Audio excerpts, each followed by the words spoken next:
प्रकरणम।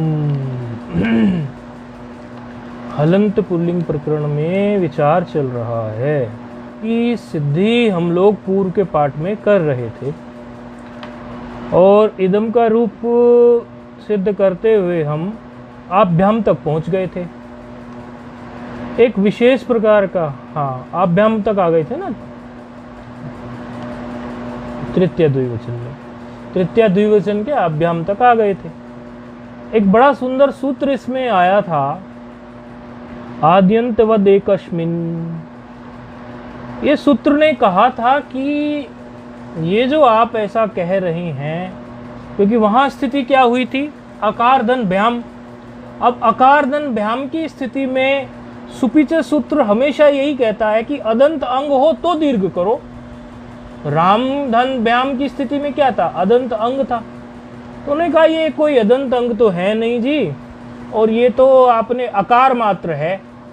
चलो इसको अंग तो हम मान लें, अंग तो है, क्योंकि यस्मात् प्रत्यय विधिश तदादि प्रत्यय अंग सिद्धांत से मान लेंगे। लेकिन अदंत अंग किसी का हो तो उसका कुछ और तो में दिख नहीं रहा, केवल एक आकार, एक वर्ण है। ऐसी स्थिति में इसमें सुपीचे सूत्रम लगाएं कैसे? और रूप सिद्धि क्रम से ये अभिष्ट था कि हम इसमें सुपीच सूत्र लगाएं। तो जब इस प्रकार की अव्यवस्था या कुव्यवस्था हो जाती है, तो अव्यवस्था या कुव्यवस्था में परिभाषा सूत्र उसकी व्यवस्था देने के लिए खड़े हो जाते हैं। तो ऐसी स्थिति में आदंतवद एकस्मिन सूत्र आया था। आदंतवद एकस्मिन सूत्र क्या कहता था कि भाई ये जो एक में आप कार्य कर रहे हैं, ये जो आप एक एक वर्ण में कार्य की बात कर रहे हैं, इसी को आप आदि समझ लीजिए और इसी को आप अंत समझ लीजिए। क्योंकि लोक में भी ये न्याय देखा गया है कि देवदत्तस्य एक पुत्र स एव ज्येष्ठ स एव कनिष्ठ स एव मध्यम। एक ही पुत्र है किसी को, मानो देवदत्त को एक पुत्र है, तो वही तो कनिष्ठ होगा, वही तो मध्यम होगा, वही तो ज्येष्ठ होगा। उसी न्याय से आप ऐसा कर लीजिए। अच्छा, और ये जो आदि अंत की आप बात कर रहे हैं, आदि अंत के लिए भाष्य में निर्णय हुआ था, तो वो बताया था आपको, यस्मात् पूर्वम नास्ति परम अस्ति स आदिरुच्यते। यस्मात् पूर्वम अस्ति परंच नास्ति सो अंतिच्यते। भाई जिसके कोई पूर्व में नहीं होगा वही तो आदि होगा, और अंत में कुछ हो तभी तो आदि कहलाएगा। और जिससे पूर्व में कुछ नहीं हो, पर में कुछ हो, इस तरह से ये सिद्धांत भी दिया था। तो उस सिद्धांत से बोले आदि और अंत में ये बात ठीक नहीं बैठ रही थी, तो फिर उसी के सिद्धांत को सुपीछे लगाने के लिए आद्यंतवत एकस्मिन सूत्र आया था। क्योंकि इसमें भाष्यकार का निर्णय व्याकरण में अंतिम निर्णय है। पहले सूत्रकार हैं पाणिनि, ये तो आप श्लोक में सुनते ही हैं, वाक्यकारम वर रुचिम भाष्यकारम पतंजलिम पाणिनिम सूत्रकारम च प्रणतो अस्मि मुनि त्रयम। 3 मुनि है व्याकरण के। तो ऐसी स्थिति में पतंजलि जी जो हैं, वो जो निर्णय दे देते हैं वो आखिरी निर्णय होता है। तो इस पर उन्होंने एक विस्तृत प्रकार से भाष्य में एक निर्णय लिया। उन्होंने कहा कि व्यपदेशिवद एकस्मिन, ऐसा उन्होंने लिखा। उन्होंने कहा कि ये व्यपदेश हो जाए, व्यपदेश के जो होता है, व्यपदेश के जैसा ही ये भी हो जाए। व्यपदेश का मतलब जैसे कोई चीज व्यापक रूप से, मुख्य रूप से आप कोई कार्य करते हैं, तो जो गौण कार्य है, कभी कभी उस गौण कार्य को भी आप मुख्य कार्य की तरह कर लें, इसको बोलते हैं व्यपदेशवद भाव। यदि गौण कार्य को भी आप मुख्य की तरह उतनी ही वैल्यू दे दें तो उसको व्यपदेशवद भाव बोलते हैं। तो ये आकार जो है, चूंकि इसमें ऐसा जान पड़ रहा है कि आदि और अंत का थोड़ा सा हेर फेर नजर आ रहा है, एक ही वर्ण है, तो कहा कि इसमें आप व्यपदेशवद भाव लगा लीजिए, अर्थात जैसा कार्य आपने मुख्य रूप से आप अदंत अंग को करते थे, इसमें एक वर्ण में भी वैसा कार्य हो जाएगा। ये इन्होंने दिया। इसके कुछ उदाहरण भी इन्होंने बताए। कहने लगे कि आप पहले से जो सूत्र पढ़ के आए हो, एकाचो बशो बस जशंतस्य, तो वो ये सूत्र आप पूर्व में पढ़ के आए हैं। इसमें आपने क्या किया था, इस सूत्र में यदि आप देखो तो एक उदाहरण इसका लेंगे, 2 उदाहरणों से स्पष्ट हो जाएगा। एक उदाहरण लेंगे इसमें गर्दप, गधे के लिए बनता है ना रूप गर्दप, तो उसमें एक जो है जसंत दब, दब अंग है, जसंत अंग है दब, तो उसमें तो ठीक है, बात लग जाती है कि अंग है, इस हिसाब से हम कर लेते हैं, जसंत अंग है ये ऐसे। लेकिन यदि आप दुख को देखो, दुख का रूप हमने बनाया था, तो दुख में क्या था, दुख में दू धातु से ही बन के बना था, तो दुख दुख था, तो दुख में इसको कोई यही तो धातु जैसी थी, और इसी को आप अंग कह रहे हैं, अंग भी इसी को कह रहे हैं, और जसंत अंग, जसंत भी आप इसी को कह रहे हैं, एक आध जसंत भी आप इसी को कह रहे हैं, और इसी को आप धातु भी कह रहे हैं, तो वहां भी तो कार्य कर ही लिया ना, तो सिद्धांत तो वहां भी लग ही गया ना। तो चलो जो भी हो, उदाहरण समझने के लिए दिए। ये सूत्र जो है आदंतवद एक अश्मिन जो है, इसी से भाष्य में जो निर्णय हुआ कि आप जो गौण कार्य है उसको भी मुख्य कार्य की तरह काम कर ले। तो ऐसी स्थिति में इदम धन बिस था, इदम धन बिस की स्थिति में हलिलोपा से, इदम धन बिस की स्थिति में हलिलोपा से तृतीया का बहुवचन था ना, क्या था, द्विवचन। अच्छा, कहां तक करा दिया था हमने। अब स्थिति ये जो है व्यपवद, जो व्यपवद देश भाव जो है, ये कई जगह आके खड़ा होगा, क्योंकि इदम धन बिस की स्थिति में भी सामान्य रूप से क्या किया हमने, पहले उसको त्यदादित्व किया, उसमें त्यदादि नाम सूत्र से क्या किया, आकार किया, आकार करने के बाद में उसमें अतो गुणे से पररूप कर दिया, अतो गुणे से पररूप करने से क्या स्थिति हो गई, इदधन बिस हो गई। इदधन बिस में हली लोपा से, चूंकि अब ये हलादि पर में है, इद भाग का लोप हो गया, तो अकार शेष रह गया, और ये होने वाला है, अकार सब जगह बचने वाला है, इसीलिए ये इतनी इसकी बातें बताई गई। तो उसी स्थिति को देखते हुए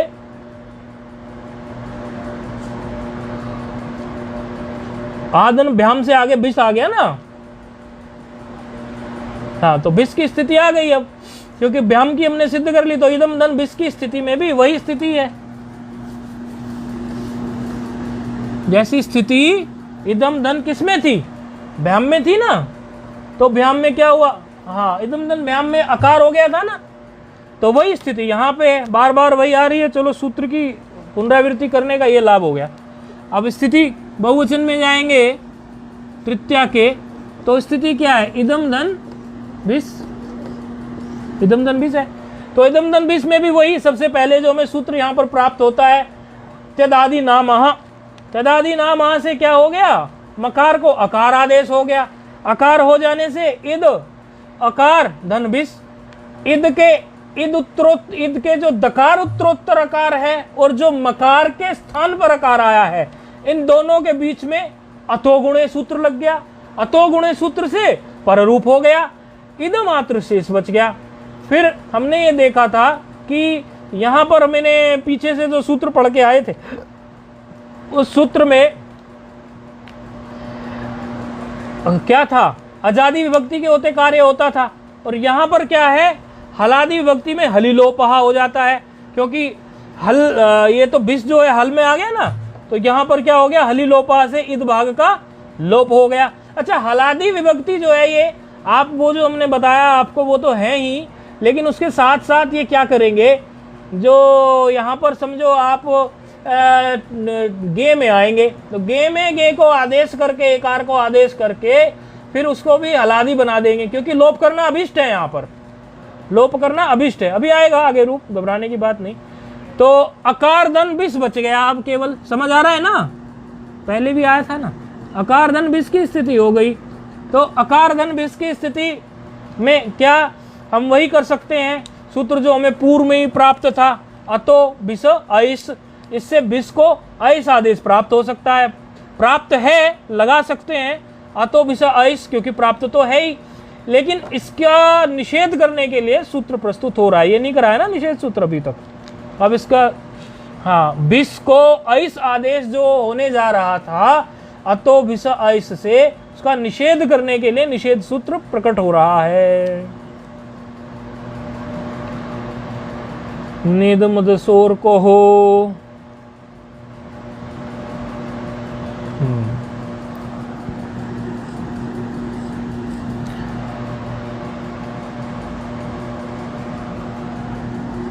ये कैसे है, न इदम, न इदम है ना, नेदम, न इदम, इस प्रकार है ना।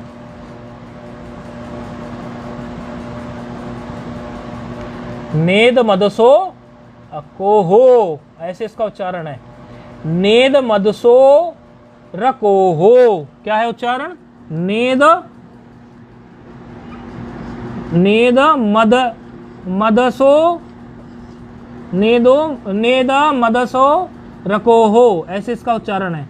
क्योंकि इसमें क्या है, ऐसा क्यों बताना पड़ता है, इसका भी हम आपको कारण बता देते हैं। दरअसल ये जो सूत्र है ना, ये सूत्र नहीं थे, ये छंदवत छंद थे, तो छंद के हिसाब से बोलना पड़ता है। नहीं तो आप ऐसा कहेंगे कि आप इसको पदवत बोल दीजिए, ना इदम करके पदवत बोल दीजिए, तो पदवत बोलना इसको उतना शुद्ध नहीं है, छंदवत बोलना ही शुद्ध है। क्योंकि पाणिनि जी की जो अष्टाध्यायी है, ये पाणिनि जी ने छंदवत इसको लिखा, तो छंदवत सूत्राणि भवन्ति, इसी से स्पष्ट होता है कि सूत्र जो है वो छंद ही है। तभी तो इसको वेद तुल्य, लगभग वेद तुल्य ही मान लिया जाता, वेद अंग है, क्योंकि ये छंदवत है। इसलिए छंद की दृष्टि से इसका उच्चारण करना होता है। तो आप ऐसा करने को तो कर सकते हो, ना इदम ऐसे बोल दोगे, ना इदम को तोड़ दोगे, फिर कहोगे अदसो रको हो, ऐसा कर सकते हो आप। लेकिन यदि छंद की दृष्टि से इसका उच्चारण करेंगे तो छंद की दृष्टि से इसका उच्चारण होगा नेद, नेद मदसो रको हो, इस प्रकार। ठीक है, सूत्र है 7 1 कितना है 11।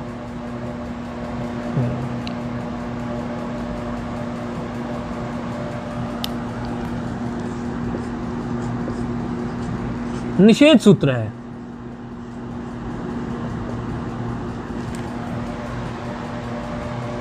क्या कह रहा है सूत्र? अकोहो इसमें एक पद है, इदम दसोहो एक पद है इसमें, ना तो अव्यय है, ना अव्यय है,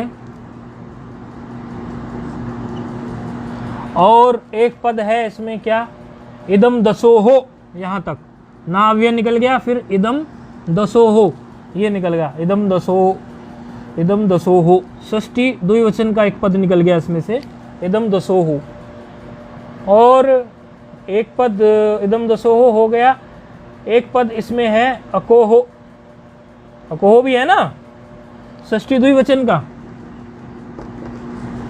ठीक है, अब पद का ज्ञान हो गया। अच्छा, इसमें अतो भिस ऐस से अनुवृत्ति भी आ रही है। ये जो आप समझो इसमें भिस आएगा और ऐस आएगा, इसकी अतो भिस ऐस से ही अनुवृत्ति आ रही है। ठीक है, अब अर्थ इसका स्पष्ट हो जाएगा, क्योंकि अनुवृत्ति किसकी आ रही है वो देख लिया, पद को हमने छेद कर लिया, अब अर्थ करना आसान हो गया। अककार यो हो, तोड़ के बोल रहे हैं जानबूझ के ताकि समझ पाओ।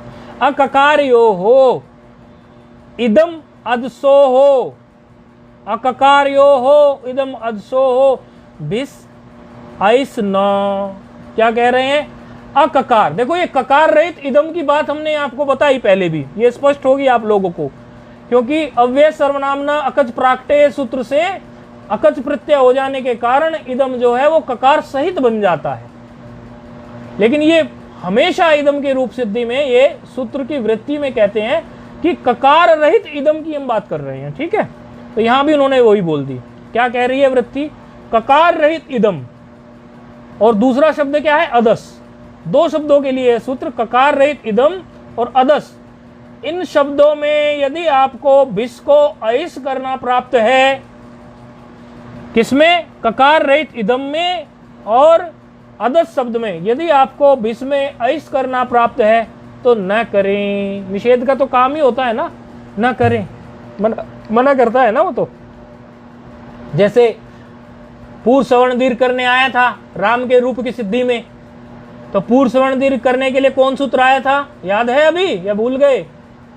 नहीं, पूर्व सवर्ण दीर्घ करने कौन आया था? पूर्व सवर्ण दीर्घ देख रहे हैं ऑनलाइन वाले भी सब? आओ, पूर्व सवर्ण दीर्घ कौन सा करता? प्रथमयो हो पूर्व सवर्ण है, लेकिन उसको निषेध किसने किया था? नादिची ने।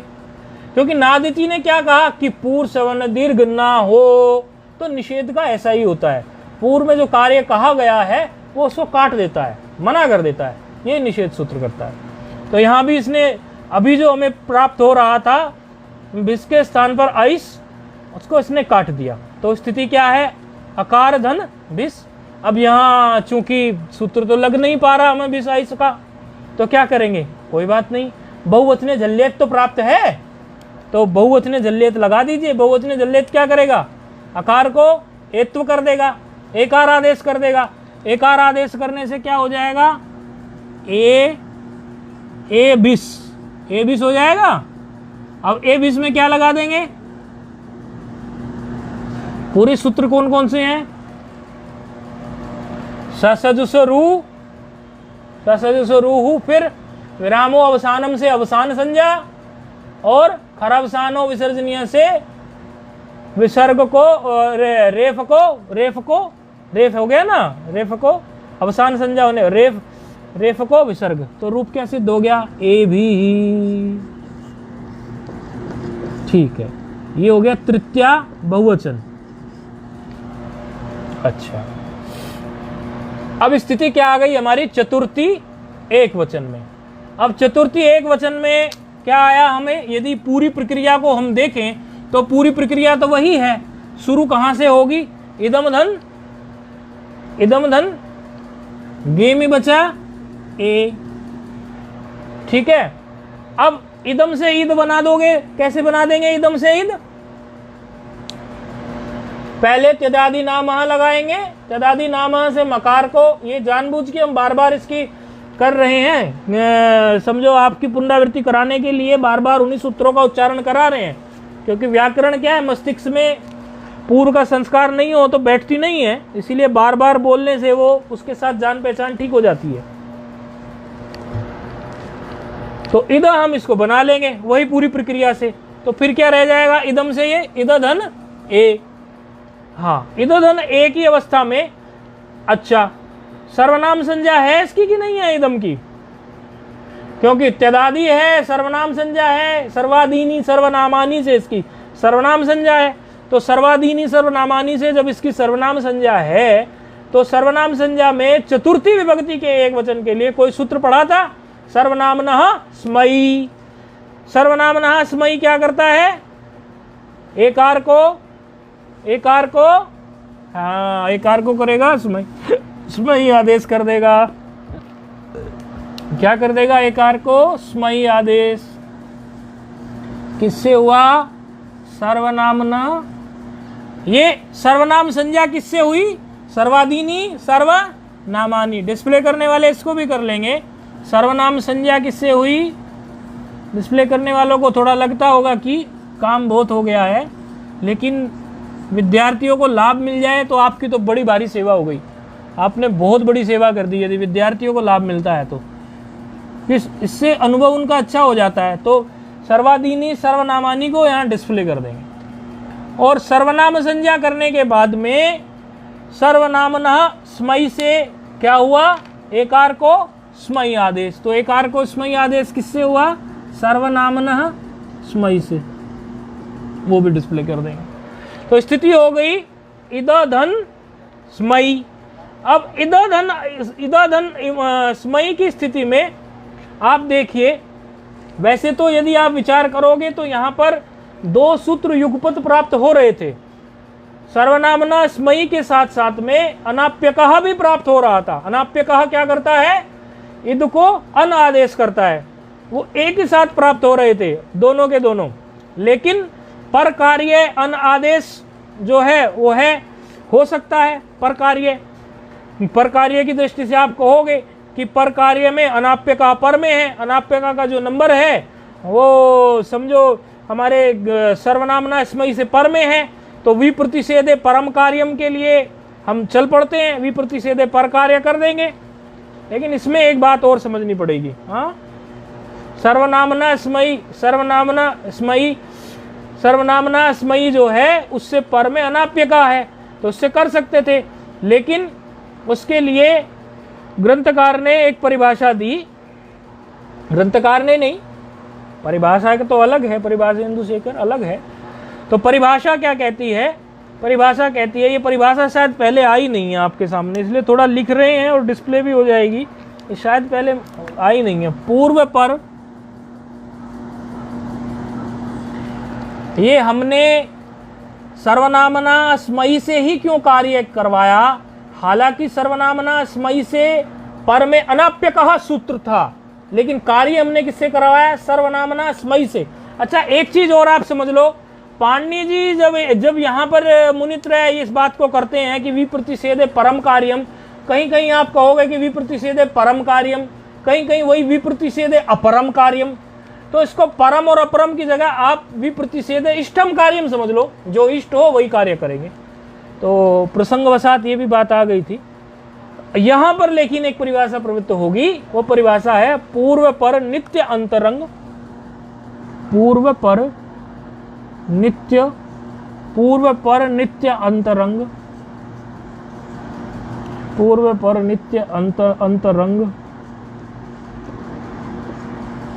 पूर्व पद नित्य अंतरंग, अपवादानाम उत्तरोत्तरम बलियः। पूर्व पर नित्य अंतरंग, अपवादानाम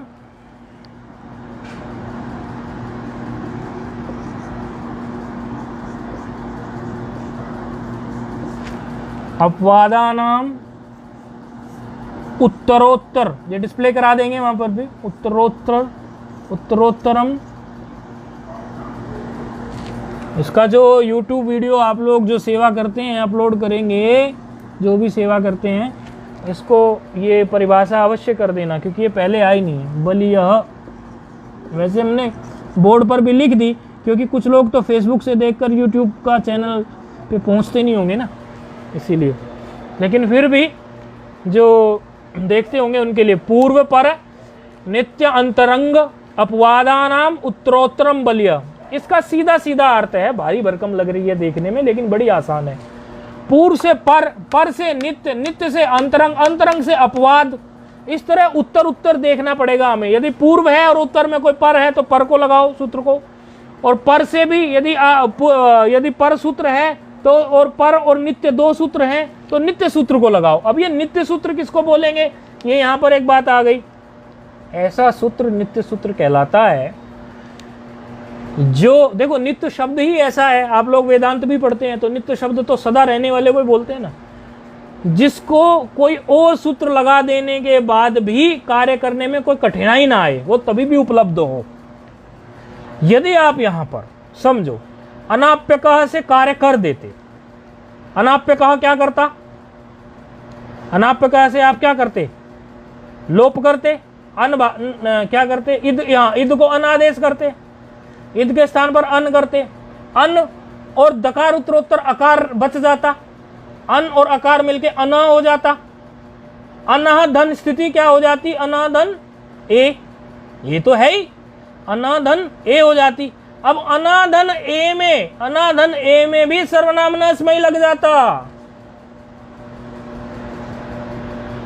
तो जो सूत्र अपने किसी अन्य विरोधी सूत्र के हो जाने से, सूत्र के लग जाने से भी उपलब्ध रहे, लग पाए, उसी सूत्र को नित्य सूत्र कहते हैं। इसलिए नित्य सूत्र है ये, तो सर्वनामना स्मयी से ही कार्य कराया, तो इद धन स्मयी की स्थिति हो गई।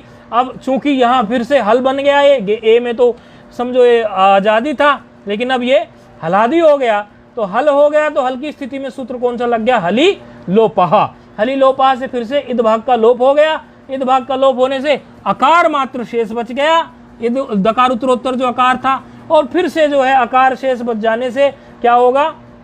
व्यपदेशवत भाव हो जाएगा कि नहीं? व्यपदेशवत भाव वही जो पूरा का पूरा समझाया है। तो रूप क्या बन गया हमारा? अस्मयी। आभ्याम आप सिद्ध कर चुके हैं, तो आभ्याम को अब जो है सिद्ध करने की जरूरत नहीं है, तो सीधे आ जाओ गसी में, सीधे पंचमी में कूद जाइए। गसी का क्या बच गया? इदम से तो इद कर लोगे, अब इतनी तो अब आप प्रक्रिया समझ ही गए। रूप बना के जो भेजेंगे वो प्रक्रिया लिखें, हम बोर्ड पे नहीं लिख रहे हैं, आपको समझा दिया है। यदि फिर भी समझ नहीं आया फिर से पूछना, लेकिन प्रक्रिया लिखना। इदम से इद कैसे बना, हम तो इसको स्किप कर देते हैं क्योंकि 4-5 बार उच्चारण कर दिया। तो इदम से कैसे कैसे हो जाएगा, गसी में क्या बचा, गसी का अस, और इधर क्या रह गया, इद। तो इद धन अस की स्थिति में फिर से इसको जो है देखो तो आपको क्या है, अन आदेश है, अन आदेश प्राप्त है कि नहीं अनाप्य कहा से। लेकिन वहां भी एक और सूत्र जो है, हाँ लेकिन हाँ ये सुना करें, पहले सुनना चाहिए, क्या बोल रहे हैं उसको सुनना चाहिए, आगे नहीं बोलना चाहिए, पहले जब पूछे तब बोलना चाहिए। तो उसमें क्योंकि उससे फ्लो टूटता है।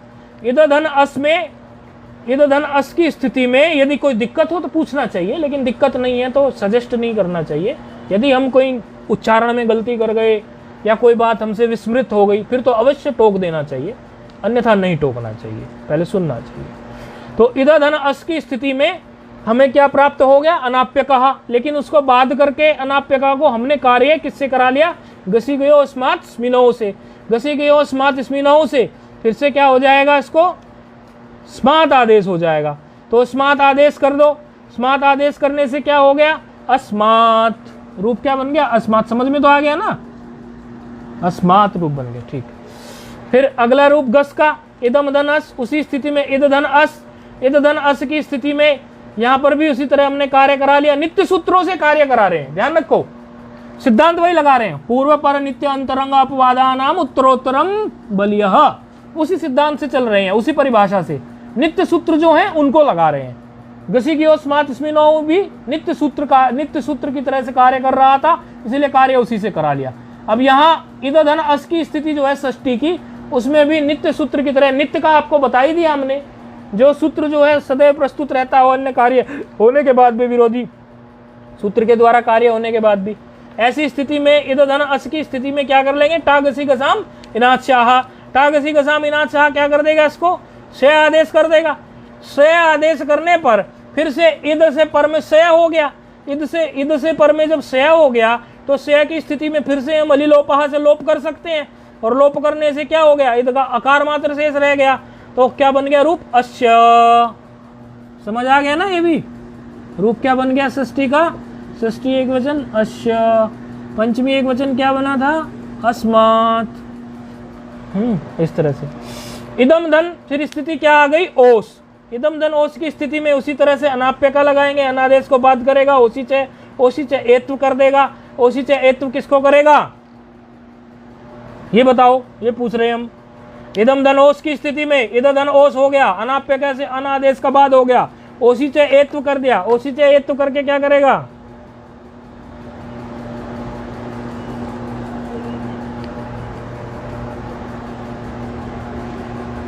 हाँ ये सही पकड़ा, क्योंकि यहां पर ना तो इस आजादी को हलादी बना रहे हैं, और ये आजादी आजादी ही है, ओस पर में है। स्थिति क्या है, ये ऐसी जगह बोलना चाहिए, स्थिति क्या है, इद धन ओस, इद धन ओस का क्या करना है, इद धन ओस में सूत्र कौन सा लगा दिया, अनाप्यकः।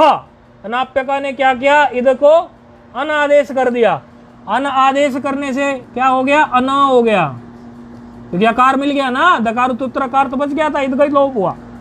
इसमें कंफ्यूजन नहीं रखना। तो अन धन ओस हो गया, अन धन ओस की स्थिति में फिर क्या हो गया,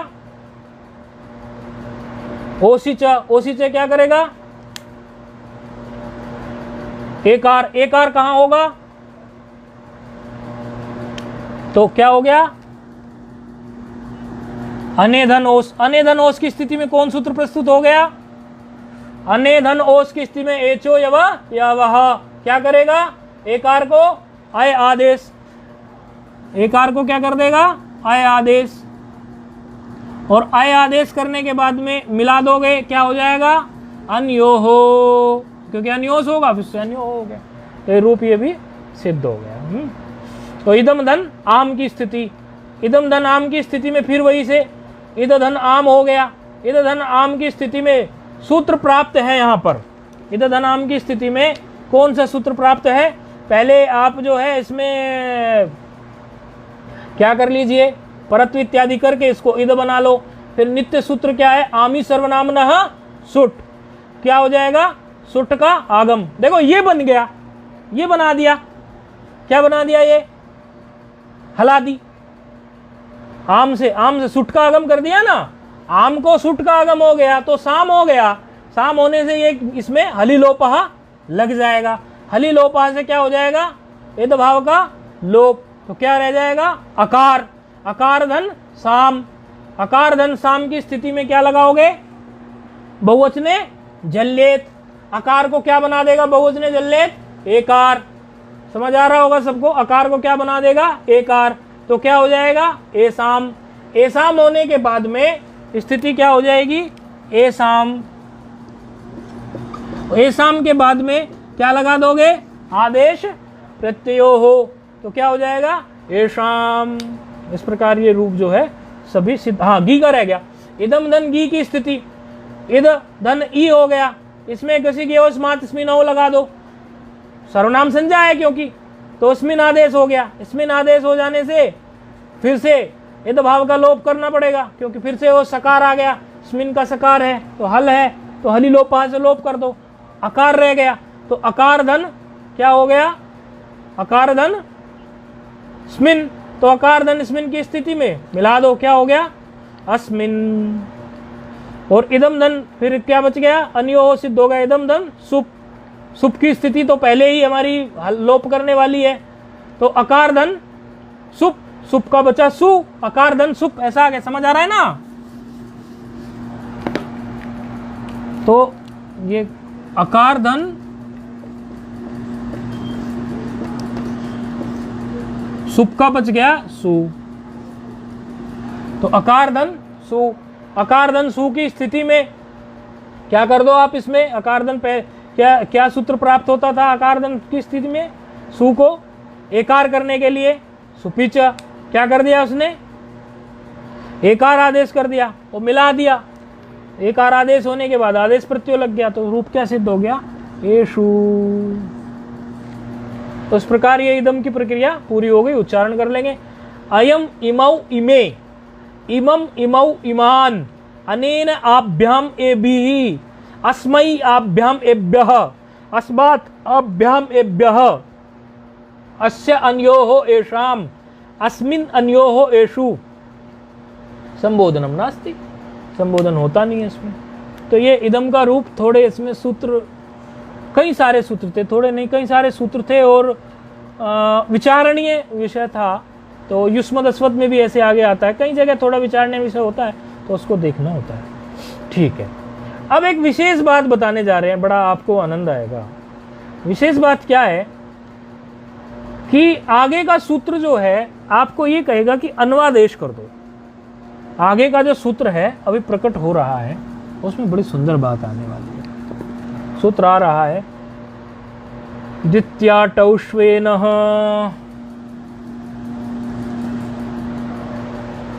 द्वित्याटौष्वेनः,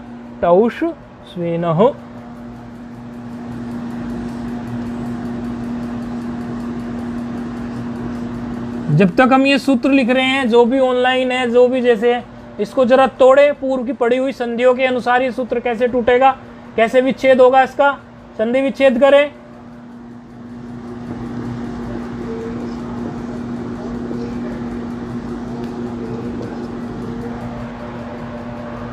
दो 4 34 ऑनलाइन वालों भेजो, कुछ बताओ, जिसको भी पता हो कैसे तोड़ेंगे। पुस्तक ना देखना, आसान तो है। द्वितीया टौ सु, द्वितीया टौ सु, ऐसे तोड़ दो ना इसको। द्वितीया टौ सु ऐसे टूट जाएगा, इसमें क्या है। और फिर क्या है? द्वितीया टौ सु, एक पद है इसमें। द्वितीया टौ सु, देखो कैसे होगा। द्वितीया और टा है, और टा से पर में ओस है, टा से पर में ओस है, ओस को मिला के ये पद बना है द्वितीय टौसोसु। तो इसमें कोई ऐसी खास बात है नहीं। तो सूत्र में क्या है? द्वितीय टौसोसु जो पद है सप्तमी बहुवचन का है, यहाँ तक द्वितीय टौस, ये क्या है? टौसोसु। ये कोई अणची है ना, सु है और बाद में क्या है, सु के उकार से क्या बन गया, समझ में आ रहा है? आपको आ रहा है फोन पर समझ में, ये कैसे टूटा है? हाँ, द्वितीय टौसो सु, टौस सु, द्वितीय टौस सु, ऐसा है, द्वितीय टौस सु। ये एक पद है इसमें, द्वितीय टौस सु का, सप्तमी बहुवचन है ना, सु तो सब उसमें आ जाता है ना, सप्तमी बहुवचन में। अच्छा, ये एक पद है। ए नहा एक पद है आगे, ये ए नहा एक पद है। ए नहा पद जो है वो किसका है? प्रथमा का। दो पद हो गए ना, द्वितीय टौस सु, द्वितीय टौस सु और ए नहा, इस प्रकार के दो पद हो गए इसमें। क्या कह रहा है सूत्र? बड़ी सुंदर बात कह रहा है, कह रहा है इदम, और क्या कह रहा है? अतद, दो को ले रहा है, इदम, इदम और एतद, अदत नहीं एतम, इदम और एतद, इदम एतद क्या हो, उनको अनुवादेश हो जाए, इदम शब्द को और अतद शब्द को अनुवादेश हो जाए। कब हो जाए? किस किस में? एक तो द्वितीय विभक्ति में, एक टा में, एक ओस विभक्ति में। ओस में दो विभक्तियां पड़ेंगी, पंचमी षष्ठी द्विवचन और सप्तमी द्विवचन। तो दो तो ये हो गई ओस की, द्वितीय हो गई और टा हो गई। इन विभक्तियों के परे रहने पर इदम और एतद शब्द को अनुवादेश हो जाए। नया कॉन्सेप्ट क्या आया? अनुवादेश। बताने जैसा नया शब्द क्या आया? सूत्र क्या कह रहा है कि द्वितीय, टा और ओस विभक्तियों के परे होने पर अनुवादेश हो जाए। हालांकि इदम का रूप हम बना के आ गए, लेकिन विशेष परिस्थिति में ये बात आई है कि ऐसा कभी पहले नहीं आया। इन शब्दों को अनुवादेश हो जाए। फिर क्या कह रहे हैं? किंचित कार्यम विधातुम उपातस्य कार्यांतर विधातुम। कह रहे हैं कि जो कुछ किसी कार्य का बोधन कराने के लिए जो ग्रहण आप करते हैं, खुद परिभाषा कर रहे हैं। पहले हम सरल भाषा में उसको बता देते हैं आपको, फिर आपको ये जो इन्होंने जो खुद से बताया है अनुवादेश के लिए किंचित कार्य विधातुम उपातस्य को, ये आपको समझ आ जाएगा अनुवादेश का मतलब। जैसे कोई व्यक्ति ये कहे कि भाई हमारे बालक ने व्याकरण पढ़ लिया है, अथवा इस बालक ने व्याकरण पढ़ लिया है, अब इसे छंद पढ़ा दिया जाए। छंद माना वेद, वेद को ही छंद कहते हैं ना। कहते हैं या ऐसा कहे कि छंद शास्त्र नहीं, छंद छंद तो वेद के लिए भी बोलते हैं, लेकिन ये छंद शास्त्र की बात हो रही है, वेद के लिए नहीं हो रही है। वो कहते हैं कि भाई इस बालक ने व्याकरण पढ़ लिया है, इसको छंद शास्त्र पढ़ा दीजिए। संस्कृत में किस प्रकार का वाक्य बनेगा? अनेन व्याकरणम अधीतम एनम छंदो अध्यापाय एवं छंदो अध्याप्यो। अध्याप्यो क्या कहते हैं कि इस विद्यार्थी के द्वारा व्याकरण तो पढ़ लिया गया। अनेन कौन सी विभक्ति? तृतीया, अभी बनाया ना रूप अनेन, अनेन व्याकरणम अधीतम एनम छंदो अध्याप्य। अब इसमें देखो, जिस बालक को व्याकरण पढ़ाया गया है उसी बालक को तो छंद पढ़ाने की बात कर रहे हैं, किसी और को तो नहीं कह रहे ना। जिस बालक को व्याकरण पढ़ाया गया उसी बालक को छंद पढ़ाने की बात हो रही है। इसी प्रकार दूसरा उदाहरण दो, अन्योहो पवित्रम कुलम। अन्योहो क्या है? कौन सा रूप बना था अन्योहो? षष्ठी और सप्तमी द्विवचन, षष्ठी द्विवचन और सप्तमी द्विवचन। अन्योहो पवित्रम कुलम, कहते हैं कि इन दोनों का कोई होंगे दो, इन दोनों का कोई बालक होंगे, इन दोनों का कुल जो है बड़ा पवित्र है। और फिर आगे क्या कह रहे हैं? एनयोहो प्रभुतम स्वयं, कहते हैं इनके पास माल पानी धन भी बहुत है, इन दोनों का कुल बहुत अच्छा है और इनका धन भी अच्छा है। तो जिनकी बात पहले की, अब अंतर देख रहे हो आप, एक ही तरह के वाक्य के लिए दो अलग अलग शब्दों का उपयोग किया जा रहा है। अनेन व्याकरणम अधीतम एनम छंदो अध्याप्य। अनेन का ही उपयोग एनम की जगह क्यों नहीं किया गया? देखो, अनेन अनेन अनेन की दृष्टि से ही हम ये जो रूप हमने बनाया इदम का, इदम के हिसाब से हमें क्या करना चाहिए था? यहाँ पे एनम एनम इदम का रूप द्वितीय विभक्ति का कौन सा होता है? इदम का द्वितीय का, इदम की द्वितीय, द्वितीय पूछ रहे हैं हम तो, इदम की द्वितीय। तो प्रयोग यहां कर सकते थे इमम, लेकिन नहीं किया, एनम किया। जिसके द्वारा व्याकरण पढ़ा गया उसको, इसको अर्थ है ना इसके द्वारा व्याकरण पढ़ा गया, इसको अब क्या कर दो, छंद पढ़ा दो। तो आप यदि देखोगे तो इसके द्वारा व्याकरण पढ़ा गया तो इसके लिए इदम शब्द का उपयोग हुआ, इदम की कौन सी तृतीया लगा दी अनेन, और यहां पे जब इसको बोलना है तो द्वितीया लगा दो इदम शब्द की ही। एनम क्यों लिख रहे हो आप, ये एनम नई चीज कहां से ले आए आप इदम शब्द की ही द्वितीया का प्रयोग करके इमम लगा दीजिए। इसी प्रकार अन्योहो पवित्रम कुलम, आपने जो है षष्ठी द्विवचन का उपयोग कर दिया कि इन दोनों का कुल जो है पवित्र है। तो इदम शब्द की जब षष्ठी के द्विवचन का उपयोग आपने किया तो अगले पद में भी तो आप उन दोनों के लिए वही अर्थ निकालना चाह रहे हो, इनका इन दोनों का कुल के लिए निकाल रहे हो, और इनका ही धन भी पवित्र है। तो यहां भी आप अन्यों का उपयोग क्यों नहीं कर देते, एनियों का उपयोग क्यों कर दिया। अगला उदाहरण ले लो, इमम बालकम शिक्षाम पीठता, इमम बालकम शिक्षाम पीठः, क्या इमम बालकम शिक्षाम पीपटः, शिक्षा तो इसकी हो गई पूरी इस बालक की, इमम बालकम शिक्षाम पिपीटः, इसकी शिक्षा पूरी हो गई। तो क्या करो, अथो, अनंतर के लिए अथ शब्द आता है, तो बताते हैं कितनी बार, अथो एनम वेदम अध्यापय, इसको वेद पढ़ा दो। अब जिस बालक की अभी शिक्षा पूरी हो गई, शिक्षा पढ़ ली इसने, शिक्षा ग्रंथ जो हैं इसके पूरे हो गए, शिक्षा मतलब जो शिक्षा ग्रंथ हैं वो पढ़ा दिए। वेद से पढ़ने, वेद के पहले शिक्षा ग्रंथ पढ़ने पड़ते हैं, तभी वेद को ठीक प्रकार से हम वेद को पढ़ सकते हैं। तो इस बालक को आप वेद पढ़ा दीजिए। तो इसमें भी देखिए इमम यूज किया है, इसमें इमम का प्रयोग किया और आगे एनम का प्रयोग कर लिया, इमम का ही प्रयोग क्यों नहीं किया। इस प्रकार के अनेकों उदाहरण आपको मिल जाएंगे। तो ये जो हम एक ही प्रकार के विषय में दोबारा उसी विषय के दोबारा उन्हीं के लिए हम उच्चारण करते हैं, उसी कार्य के लिए।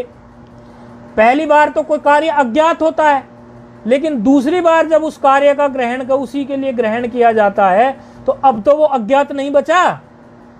पहली बार जो हमने ग्रहण किया कि इन बालकों को, इनको, और दूसरी बार जो ग्रहण कर रहे हैं अब तो वो परिचित हो गया कि नहीं हो गया, पुनर्ग्रहण है कि नहीं है, पुनर्ग्रहण कर रहे हैं ना। अनेन जिसके लिए बोला उसी के लिए एनम बोल रहे हैं कि नहीं बोल रहे हैं। तो ऐसी जब स्थिति खड़ी हो जाए, ऐसी स्थितियों में आपको इदम शब्द को क्या कर देना चाहिए, विशेष एक आदेश कर देना चाहिए इदम शब्द को।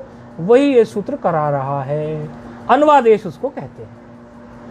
जब कोई बात पहले कह दी गई और उसी विषय के लेकर उन्हीं को ही, जिनके लिए हम उपयोग कर रहे हैं, उन्हीं व्यक्तियों को, उन्हीं को हम दूसरी बात भी उन्हीं को बोल रहे हैं, उन्हीं के विषय में वो कह रहे हैं। तो ऐसी स्थिति में जब पुनर्ग्रहण की स्थिति हो जाती है, तो पुनर्ग्रहण की स्थिति में जो आदेश होता है, क्या आदेश होगा, इदम और एतद शब्द को एन आदेश होगा, इदम और एतद शब्द को एन आदेश होगा। तो ऐसे आदेश को जो पुनर्ग्रहण की स्थिति में, पुनर्ग्रहण हो रहा है ना, ऐसे आदेश को हम क्या कहते हैं, अन्वादेश कहते हैं। तो अन्वादेश मुझे लगता है इतने उदाहरणों के बाद अच्छे से क्लियर हो गया होगा, और यदि समझ में नहीं भी आया होगा तो एक बार फिर से विचार कर लेना, फिर पूछ लेना। तो अन्वादेश के लिए इन्होंने क्या कहा कि अन्वादेश में एक तो आपको द्वितीया में करना है अन्वादेश, ठीक है। द्वितीया में कौन कौन से, अम है, औट है, शस है। आपको टा में करना है और आपको ओस में करना है। ओस दो जगह पे बैठा है, षष्ठी और सप्तमी में, ये आपको करना है। रूप बनाने में कोई कठिनाई नहीं है, इदम शब्द है, ले लीजिए।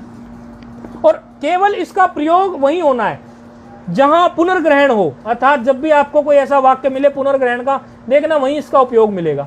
पूर्व में इदम का उपयोग किया, लेकिन पर में इदम को और एतद शब्द को एन आदेश करके एक नया सा रूप नजर आएगा, एक नया सा रूप। जैसे सबसे पहले इन्होंने क्या कहा, द्वितीया में, तो द्वितीया में क्या है, इदम धन, द्वितीय विभक्ति का क्या प्रत्यय है, अम, इदम धम अम।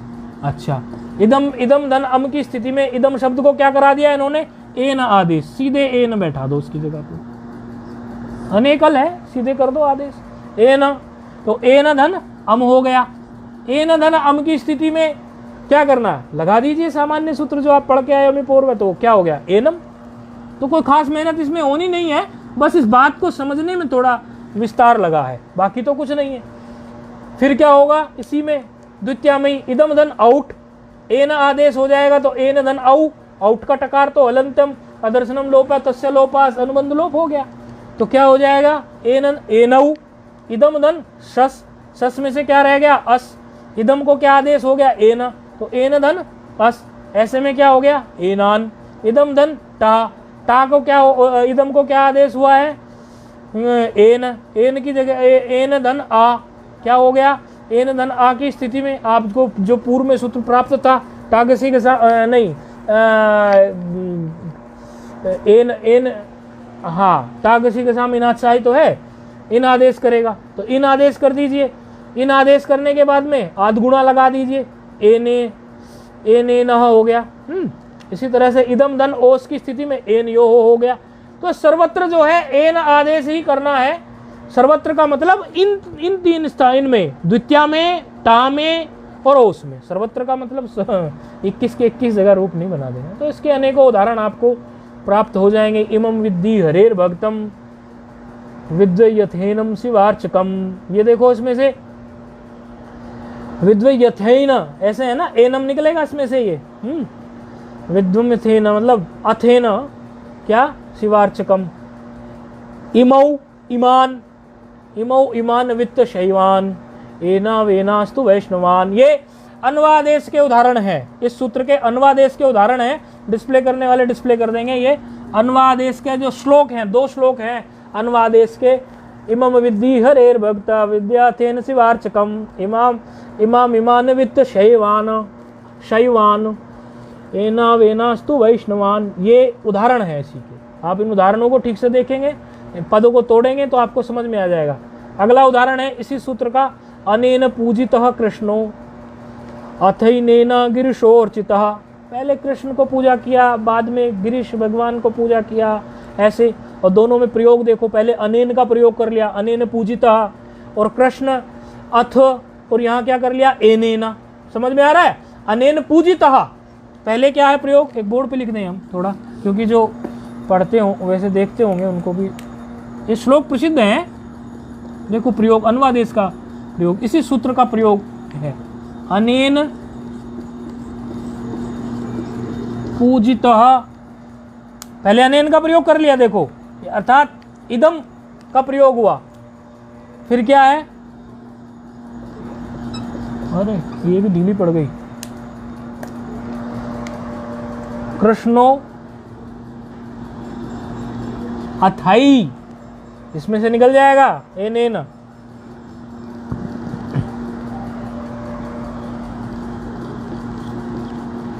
एक पंक्ति लिख रहे हैं, बाकी डिस्प्ले करने वाले कर लेंगे।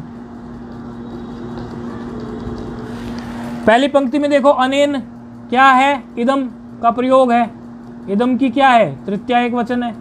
और दूसरे में क्योंकि उसी व्यक्ति के लिए बात हो रही है कि इसके द्वारा क्या है, पूजे गए हैं, कौन, कृष्ण, इसके द्वारा कृष्ण की पूजा की गई है और इसी के द्वारा अब गिरीश की पूजा हो रही। तो दूसरे में क्या हुआ, तो दूसरे में क्या ले लिया इन्होंने, एनेन ले लिया। समझ आ गया ना, दूसरे में एनेन ले लिया। तो जब पुनर्ग्रहण हो किसी का, पुनर्ग्रहण की स्थिति में जो दूसरा जो ग्रहण का किया जाए तो उसमें जो है इदम शब्द को उपयोग जो है आप अन्वादेश करके, एन आदेश करके उपयोग करें।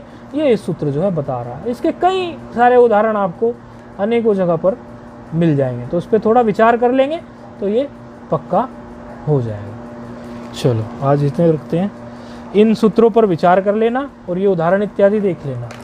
ओम पूर्णमदः पूर्णमिदं पूर्णात् पूर्णमुदच्यते पूर्णस्य पूर्णमादाय पूर्णमेवावशिष्यते।